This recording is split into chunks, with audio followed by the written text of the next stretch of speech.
Olá, tudo bem? Vamos estudar juntos hoje mais uma lição de número 7, que tem como título Aliança no Sinai. O verso dessa semana está lá em Êxodo, capítulo 19, verso 4, e diz assim: Vocês viram o que fiz aos egípcios e como levei vocês sobre asas de águia e os trouxe para perto de mim.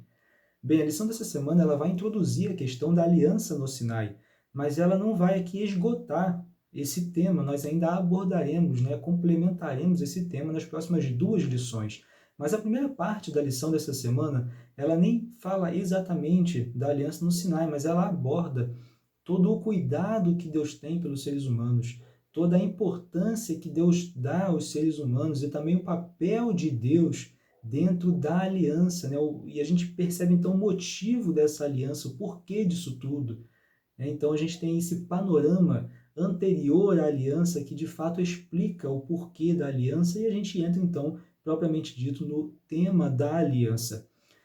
A primeira parte da lição que aborda justamente essa questão do cuidado de Deus e traz justamente a explicação do verso dessa semana, o verso da semana que diz que Deus ele levou o povo sobre asas de águia, né, e os trouxe para perto dele, os levou para perto dele.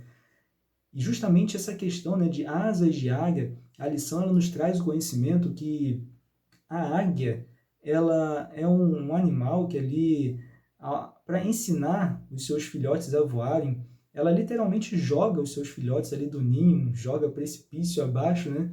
Mas ela não fica ali acompanhando os filhotes, ver se o filhote vai voar ou não. Ela não fica só olhando ali, não, ela vai acompanhando, né? Ela vai ali voando ao redor desse filhote, enquanto o filhote ele vai caindo literalmente, tentando, né, voar.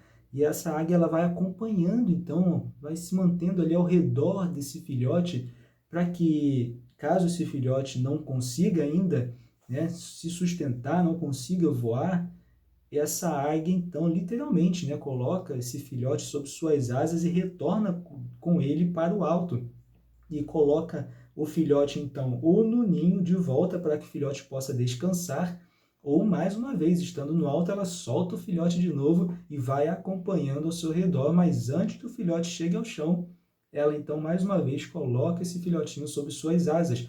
E justamente essa analogia que esse verso traz para nós, né? Esse cuidado que Deus tem para com os seres humanos, né? Quando Deus, ele de fato, literalmente, ele permite ali que os seres humanos passem por determinadas situações, mas ele está sempre ao redor, e a gente tem justamente uma explicação dessa questão, desse contexto, no momento em que o povo hebreu, ao sair do Egito, e ao se deparar com o Mar Vermelho, não tendo, portanto, para onde ir, e escutando o exército egípcio chegando próximo deles, eles se veem ali em perigo, eles se veem sem saber para onde ir, o que fazer, talvez a sensação que o filhotinho da águia também sinta quando está chegando próximo ao chão, mas Deus, então, ele simplesmente abre o Mar Vermelho e permite que o povo hebreu passe pelo Mar Vermelho e salva, portanto, o Mar Vermelho. E a gente pensa, então, justamente no momento da águia, que a águia, o filhotinho, quando está chegando no chão, não vendo ali outra possibilidade a não ser, de fato, a morte, a águia vem e coloca o filhotinho sob suas asas. Então, é esse cuidado que Deus tem pela humanidade.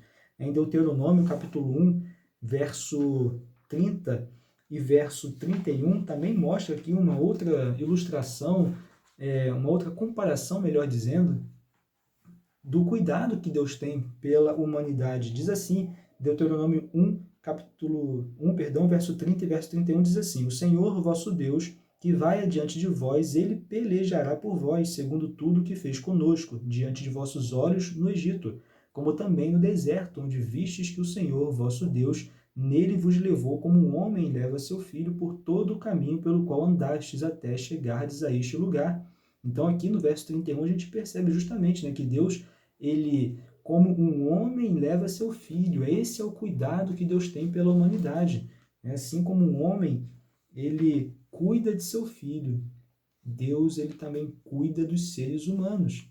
Então essas são, né, as duas figuras que demonstram o cuidado que Deus tem pela humanidade, a importância que Deus dá para cada um de nós. Na sequência do estudo da lição, Nós vamos ler agora o que está lá em Êxodo, capítulo 6, verso 6 e verso 7. Acompanhe comigo. Portanto, dize aos filhos de Israel: Eu sou o Senhor, e vos tirarei de debaixo das cargas do Egito, e vos livrarei da sua servidão, e vos resgatarei com braço estendido e com grandes manifestações de julgamento. Tomar-vos-ei por meu povo, e serei vosso Deus, e sabereis que eu sou o Senhor, vosso Deus, que vos tiro de debaixo das cargas do Egito. Aqui no verso 6 tem uma palavra-chave para compreendermos aqui o que a lição quer nos mostrar. Quando diz que vos resgatarei, né? Deus se colocando como resgatador. A lição ela nos mostra que naquela época, uma pessoa que por conta de dívida ela fosse escravizada ou tivesse ali prestes a ser escravizada, ela tinha o direito de ser resgatada por um parente próximo, né? O parente mais próximo poderia então pagar um valor que seria o valor de resgate e resgatar, portanto, essa pessoa da escravidão, né? Caso ela já estivesse escravizada ou caso ela estivesse prestes a ser escravizada. E aqui Deus ele se coloca como o parente mais próximo desse povo, né? Do povo de Israel, e também como o parente mais próximo de nós, né? O parente redentor, como a lição aborda. E Deus, então, ele resgata, não somente, né, não somente resgatou literalmente o povo de Israel da escravidão na terra do Egito, como também ele resgata os seres humanos, todos os povos, todas as nações, da escravidão do pecado. Eu separei um trecho aqui na lição de segunda-feira que diz assim, lá no finalzinho: no sentido mais verdadeiro da ideia, somente quando Jesus desceu, viveu, sofreu, morreu, ressuscitou por nós, podemos ser resgatados. Como diz lá em João, capítulo 1, verso 14, o Verbo se fez carne e habitou entre nós. Portanto, esse foi o momento que, literalmente, o preço foi pago para resgatar a humanidade da escravidão do pecado, a morte de Cristo na cruz. Cristo, portanto, né, o próprio Deus se fazendo homem, pagou o preço, pagou o valor necessário para que os seres humanos pudessem ser resgatados da escravidão do pecado. E na sequência, entrando literalmente na questão da aliança, lembrando que nós vamos ainda abordar esse tema nas próximas 2 lições, portanto, ele não irá se esgotar na lição dessa semana, mas já entrando na ideia da aliança no Sinai, nós percebemos que, diferente das outras 3 alianças, né, e que 3 alianças eram essas? Lembre que nós já abordamos aqui nesse trimestre a aliança de Deus com Adão, a aliança de Deus com Noé, a aliança de Deus com Abraão e agora, portanto, a aliança no Sinai, que é uma aliança ali com o povo hebreu. E nós percebemos uma pequena diferença essa que ela precisa ser compreendida de que forma? A diferença é que essa aliança, ela deixa mais claro para os seres humanos, deixa mais claro ali para o povo, o plano de salvação que está por trás dessa aliança. Mas não que as alianças anteriores não estivessem também por trás ali, como pano de fundo, o plano de salvação. Também estavam, até porque nós já falamos que as alianças, elas se complementam, né? Elas são uma continuidade, né? A aliança seguinte, ela não elimina a aliança anterior. Justamente a aliança seguinte, ela era necessária porque a anterior foi quebrada, obviamente, pelos seres humanos, porque Deus ele não quebrou aliança nenhuma. Já que a aliança anterior, então, foi quebrada pelos seres humanos, havia a necessidade da aliança seguinte, que era uma renovação da aliança anterior. Né? E, portanto, essa aliança, né, essa renovação, digamos assim, da aliança de Deus para com a humanidade, nesse momento, Deus deixa mais claro a questão do plano de salvação. E nós percebemos essa questão de forma mais detalhada quando Deus ele estabelece os rituais do santuário. Entenda que o plano de salvação, obviamente, ele foi ali, ele ocorreu, propriamente dito, né, na morte de Cristo na cruz, como nós falamos, né? Esse era o momento que justamente o preço do resgate seria pago.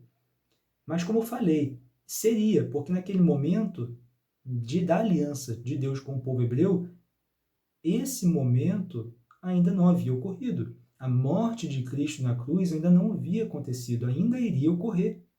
Então, as pessoas naquele momento precisariam de algo, né, que mostrasse, que ensinassem a elas justamente esse momento da morte que o Messias ainda iria passar para que justamente o preço do resgate fosse pago.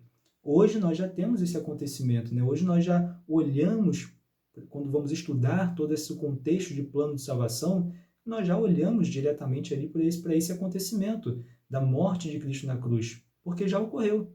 Nós já temos esse acontecimento para analisar, né? Para desfrutarmos desse acontecimento tão importante dentro do plano de salvação. O povo hebreu naquele momento não tinha. Então, o serviço, né, o serviço do santuário, os rituais do santuário foi estabelecido justamente como tipos e símbolos para que representasse aquilo que ainda iria ocorrer. Então, justamente hoje não precisamos mais desses rituais do santuário, como eu falei, porque já ocorreu a morte de Cristo na cruz, que foi o sacrifício maior, portanto não precisaria ali, mas não precisamos mais de nenhuma outra morte, né, a não ser justamente aquela morte que já ocorreu, que foi a morte de Cristo na cruz, como também não precisamos de símbolos e tipos que nos mostrem algo que ainda irá acontecer, porque já ocorreu.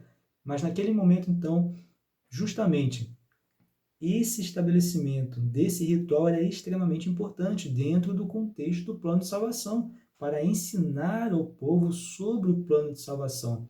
Por isso que nessa aliança deixa cada vez mais clara para o povo a questão do plano de salvação.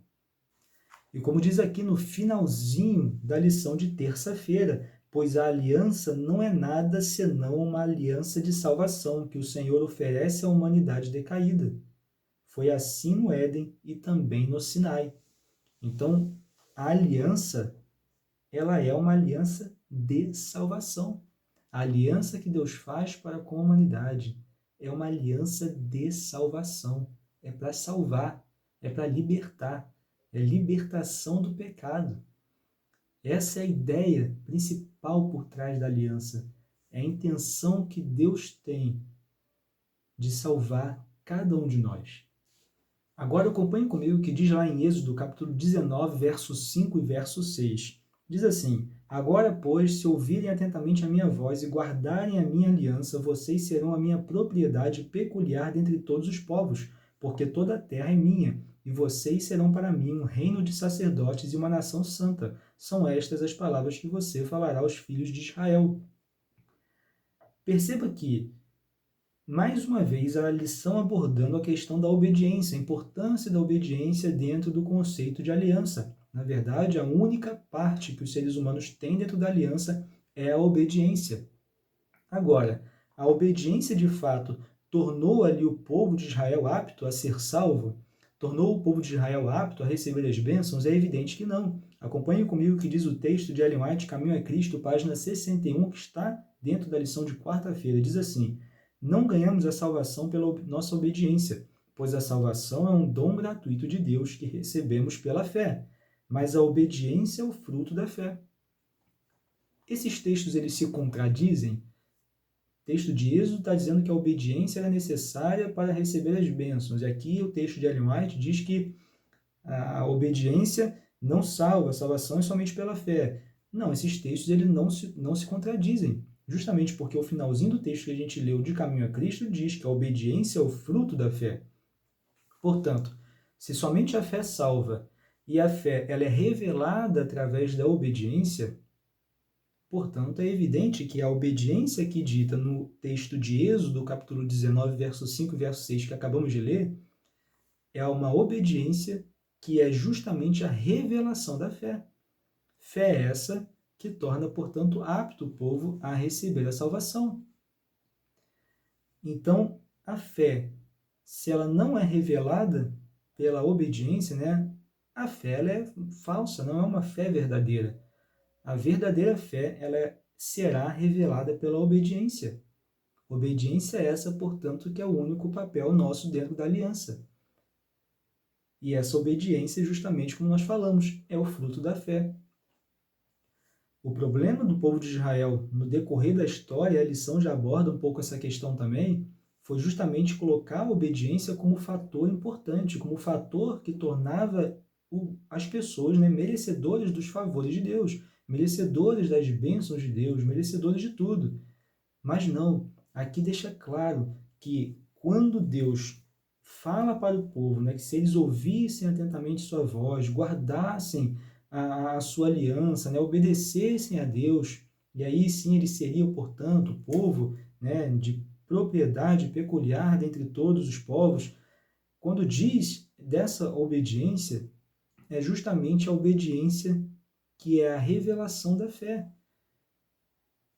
Não podemos cair no perigo, não podemos cair no erro que o povo de Israel caiu, de colocar a obediência como fator principal, colocar a obediência acima da fé.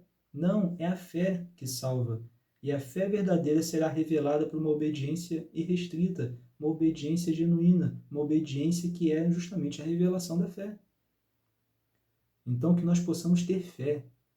Não venhamos a buscar obedecer para conquistar favores de Deus, mas que venhamos a ter fé e permitir que essa fé seja revelada naturalmente por nossa obediência irrestrita. A lição ela está repetindo esse assunto da obediência, da salvação pela fé várias vezes, justamente porque se a lição ela fala sobre a aliança e dentro da aliança de Deus para com a humanidade, o único papel da humanidade é a obediência, é claro que a lição ela vai abordar várias vezes para que essa ideia esteja realmente bem firme, bem fixa na nossa mente, porque esse é o único papel que nós temos dentro da aliança. Então, que nós possamos compreender de forma clara o cuidado que Deus tem pela humanidade, toda a bondade que Ele tem por nós, todo o carinho que Ele tem com cada um de nós, a preocupação, que nós possamos compreender que Deus ele se coloca como nosso parente mais próximo para nos resgatar da escravidão do pecado. Sim, Deus ele quer nos resgatar, resgatar cada um de nós, resgatar eu e você da escravidão do pecado. E por isso ele se coloca como nosso parente mais próximo, para pagar o valor do nosso resgate. Valor esse que já foi pago na cruz. Deus se fez homem, desceu, se fez homem, pagou o preço.